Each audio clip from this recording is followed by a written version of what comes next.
Hey guys, Zachariah Butta, professional English teacher and actor, and today in this video we're going to be looking at some completed actions in the past or actions that were in progress at a specific moment in the past, and we're going to be looking at some great films as examples.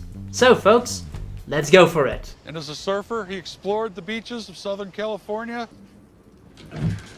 But only one of you poisoned the coffee. So, when we talk about things that started in the past and ended, we tend to use the past simple. So, the past simple is the little brother of the present simple. It's usually, it's the first one, and then you get like the present simple, and then there's like another brother. It's a brothers. We're brothers. You're brothers. We're brothers. I'm not arguing with you. Right? Everybody's a brother. But this is about completed actions. Stop! All right, I did it. It was me. I poisoned the coffee.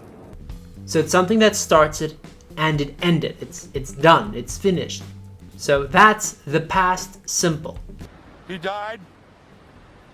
He died as so many young men of his generation before his time. I don't know why he saved my life. Maybe in those last moments he loved life more than he ever had before. I didn't get more than a few miles when the sheriff's car picked me up. So this is also a very easy tense. All you need is a subject and a verb in second form or in the past. You got your partner killed. He was in over his head. You knew it. You may as well have pulled the trigger. You killed him. So the actions in these examples, it ended, it stopped. That's why we use the past simple. But did you know that not all verbs ends in an ed form? And you ran away?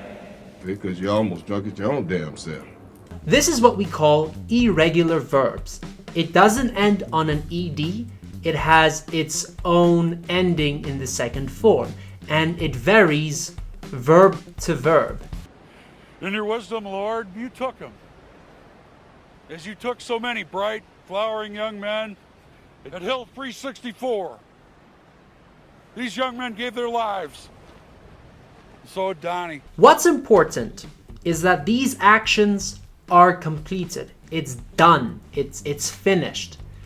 But what happens if you don't want to emphasize that the action is finished? What happens if you want to talk about an action that was in progress at a specific moment in the past?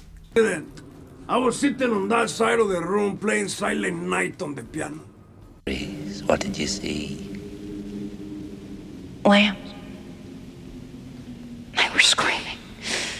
So, when we describe an action that was in progress at a specific moment in the past, we like to use the past continuous. They were slaughtering the spring lambs. They were screaming. I didn't have to worry about Gaff. He was brown-nosing for a promotion, so he didn't want me back anyway.